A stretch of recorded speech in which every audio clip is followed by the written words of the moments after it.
बहुत ज्यादा है। आप सोचे हैं आपका पसीना कैसा रहता है, नमक। ये पसीना जाता कहाँ है, जब तक नहाते नहीं है तब तक कहीं नहीं जाता है। आपके शरीर का पसीना वापस नहीं जा सकता है, कपड़ा सूख लेता है, नहीं तो आप लोग वह चपट के मैल बन जाता है यहाँ पे। और वो सारा का सारा पसीना जब आप नहाते हैं, हाँ जी जगमोहन, जगमोहन को कह रहा है कि जगमोहन का पसीना मांगता है।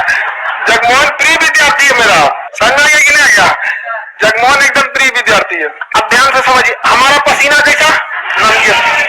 गाय भैंस सब चीज का पसीना हम नहा लेते हैं, सारा नमकीन निकल गया, वो पानी नाली में गया, नाली से बड़े नाले में, नहर होते हुए नदी में। 140 करोड़ आदमी नहाया, किसी ना किसी नदी में गया, वो बंगाल की खाड़ी में गया या अरब सागर में, फिर बना नमक।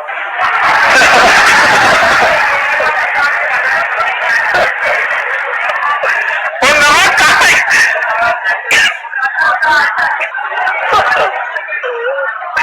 आगे सेंधा नमक खाने लायक है।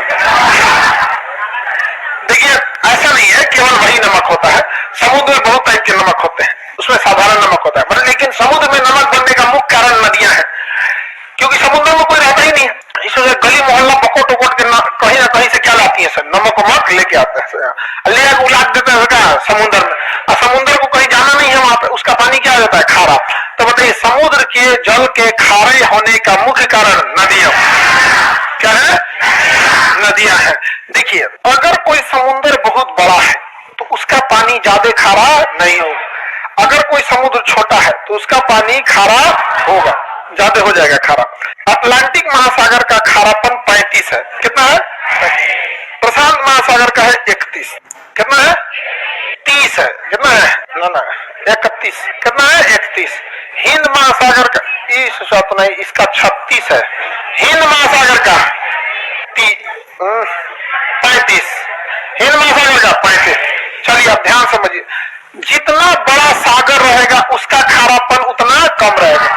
इसका परसेंटेज ऐसा साइन होता है, 2 लगा दिया जाता है खारेपन का। तो बताइए प्रशांत महासागर का खारापन 31, अटलांटिक का 36, हिंद महासागर का 35, हिंद महासागर का 35।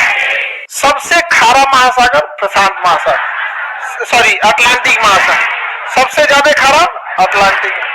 जिसका रीजन समझिए आप खुद से, इधर से भी नदियां इधर गिर रही हैं, इधर की भी नदियां इधर गिर रही हैं, इस साइड की नदी इधर, इस साइड की नदी इधर, चारों ओर से उलाट दिया इसी में ले आके, इसका पानी क्या हो गया, खारा। हिंद महासागर का खारापन 35। देखिए ये सारा नदी जितना इधर से आ रहा है ना, सब इसको क्या बना देगा, खारा बना देता है। प्रशांत महासागर इतना बड़ा है कि कितनों खारा कीजिएगा वो पंचुचुरे लगता है, क्योंकि सबसे बड़ा महासागर है। तो महासागरों में सबसे कम लवणता, सबसे ज्यादा लवणता